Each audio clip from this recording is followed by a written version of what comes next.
Good morning students. आज हम discuss कर रहे हैं CSIR की जो चंडीगढ़ में वैकेंसीज निकली हैं। तो मेन यहाँ पे जो 3 वैकेंसीज हैं, junior Hindi translator, senior secretariat assistant and junior stenographer. इनकी सारी डिटेल जो एडवर्टीजमेंट है वो PDF में हम डिस्कस कर लेते हैं एक बार। ऑनलाइन एप्लीकेशन जो आपकी सबमिशन है वो 17/6/25 से स्टार्ट है और last date of submission of application 7/7/25 है। और टाइम प्लीज ध्यान में रखिएगा, 5:30 बजे तक है। जनरली जो बैंक्स की IBPS की रिक्रूटमेंट्स होती है उनकी एप्लीकेशन रात 12 बजे तक होती है, और बट ये शाम के 5:30 बजे तक ही इसकी एप्लीकेशन ओपन होगी। क्वालिफिकेशंस और एलिजिबिलिटी क्राइटेरिया की बात कर लेते हैं। एज रिलैक्सेशन यहाँ पे मिलेगा जो गवर्नमेंट के नॉर्म्स हैं उनके अकॉर्डिंगली। सबसे पहले यहाँ पे हम देख लेते हैं कि ये जो फर्स्ट पोस्ट है हमारी जूनियर हिंदी ट्रांसलेटर, एक ही पोस्ट है जो कि अनरिजर्व्ड कैटेगरी में है और 30 साल की उम्र तक, जो मैक्सिमम 30 ईयर्स की एज तक कैंडिडेट्स अप्लाई कर सकते हैं। क्वालिफिकेशन यहाँ पे मांगी गई है, आपके पास मास्टर डिग्री होनी चाहिए रिकॉग्नाइज यूनिवर्सिटी से हिंदी में with English as a compulsory और इलेक्टिव सब्जेक्ट होना चाहिए आपका।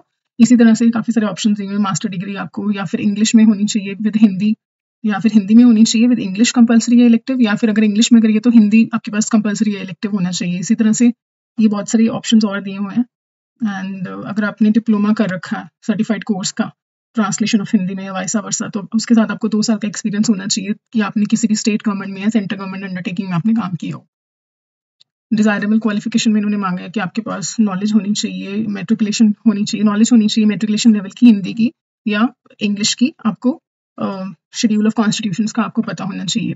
सेकंड, इन्होंने ऑप्शन दिया कि डिग्री या डिप्लोमा होना चाहिए in translation from Hindi to English and vice versa from a recognised university.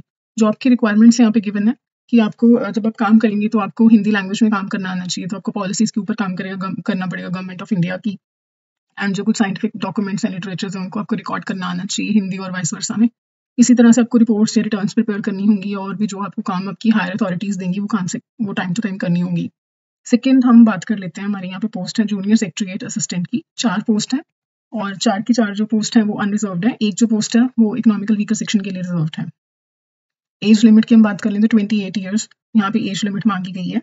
And qualification की हम लोग बात कर लेते हैं, जो कि एसेंशियल क्वालिफिकेशन ही मांगी है इन्होंने। 12th पास होनी चाहिए वो आप, और आपके पास कंप्यूटर टाइपिंग आनी चाहिए आपको। इंग्लिश में 35 वर्ड्स पर मिनट और हिंदी में 30 वर्ड पर मिनट आपको टाइप राइटिंग आनी चाहिए, कंप्यूटर यूज करना आना चाहिए department of personal and training के टाइम से। जॉब रिक्वायरमेंट या स्पेसिफिकेशंस की बात कर लेते हैं कि कैंडिडेट को टाइम टू टाइम जो भी काम या फंक्शंस परफॉर्म करने के लिए बोला जाए वो करने पड़ेंगे। जो भी आपकी हायर कॉम्पिटेंट अथॉरिटी होगी वो आपको जो भी काम असाइन करेगी आपको उनको परफॉर्म करना होगा। थर्ड, हम लोग बात कर लेते हैं हमारी जूनियर स्टेनोग्राफर। टोटल यहाँ पे 6 पोस्ट है, 4 अनरिजर्व्ड है, 2 जो पोस्ट है वो OBC नॉन क्रीमी लेयर की हैं। और एज लिमिट की बात करें तो 26 जो है अपर एज लिमिट है। एजुकेशन क्वालिफिकेशन 12th मांगा गया है एंड आपको प्रोफिशिएंसी होना चाहिए, आपको नॉलेज होना चाहिए स्टेनोग्राफी का। ये सारे जो नॉर्म्स हैं वो डिपार्टमेंट ऑफ पर्सनल ट्रेनिंग जो टाइम टू टाइम फिक्स करती है उस हिसाब से आपको स्टेनोग्राफी आनी चाहिए। एंड कैंडिडेट की जो जॉब रिक्वायरमेंट्स एंड स्पेसिफिकेशंस जो हैं वो यहाँ पे बताई गई कि आपको क्या काम करना होगा। आपको टाइपिंग का काम आना चाहिए, आपको और भी कोई एडमिनिस्ट्रेटिव वर्क आना चाहिए जो आपको ऑफिस में यूज होता है, जो आपको स्टेनोग्राफी के रिलेटेड, और आपकी जो भी हायर अथॉरिटी जो कॉम्पिटेंट अथॉरिटी आपको काम बोलेगी आपको ऑफिस के रिलेटेड वो काम सारे परस्यू करने होंगे। एप्लीकेशन फीस की हम लोग बात कर लेते हैं कि जो फीस है वो 500 रुपीज़ है, वो है अनरिजर्व कैंडिडेट्स के लिए, OBC के लिए, इकोनॉमिकल वीकर सेक्शंस के लिए। Women, ST, ST, SC, ST, PWD और एक्स सर्विसमैन कैंडिडेट्स के लिए बिल्कुल फीस नहीं है, निल फीस है। एंड फीस जो है आपको ऑनलाइन पे करनी है। स्टेट बैंक के एक पोर्टल होगा, उस पर आपको जाके पे करनी है। जब भी आप ऑनलाइन अपना फॉर्म फिल करेंगे तो उसी से आगे गेटवे ओपन होगा, वहाँ से आप फिल कर सकते हैं अपना। एज लिमिट एंड रिलैक्सेशन की बात करें तो यहाँ पे जो SC, ST, OBC and economical weaker section PWD को एज का रिलैक्सेशन मिलेगा, जो कि एज पर गवर्नमेंट रूल्स होगा। एंड जो भी आप फॉर्म अप्लाई करेंगे उसके लिए मिनिमम जो एज आपकी 18 ईयर्स होनी चाहिए। अभी हम बात कर लेते हैं आपकी मोड ऑफ सिलेक्शन की, कैसे आपकी सिलेक्शन होगी, क्या एग्जाम्स होंगे। पहले जूनियर हिंदी ट्रांसलेटर है, उसके 2 एग्जाम्स होंगे, पेपर 1, पेपर 2। सेकंड जो हमारा जूनियर सेक्रेटरीट असिस्टेंट है वहाँ पे भी आपके 2 एग्जाम्स होंगे, रिटन एग्जाम होगा आपका, फिर आपका प्रोफिशिएंसी एग्जाम होगा जिसमें आपकी टाइपिंग स्पीड चेक करी जाएगी। एंड आपको टाइपिंग हिंदी का टाइपिंग टेस्ट देना होगा कंप्यूटर पे, वो भी मंगल फॉन्ट में। पेपर 1, पेपर 2 प्लस राइटिंग और टाइपिंग का होगा टेस्ट आपका। Next is junior stenographer. Stenographer के लिए भी पहले रिटन एग्जाम होगा, फिर आपकी स्टेनोग्राफी का भी आपका प्रैक्टिकल टेस्ट होगा।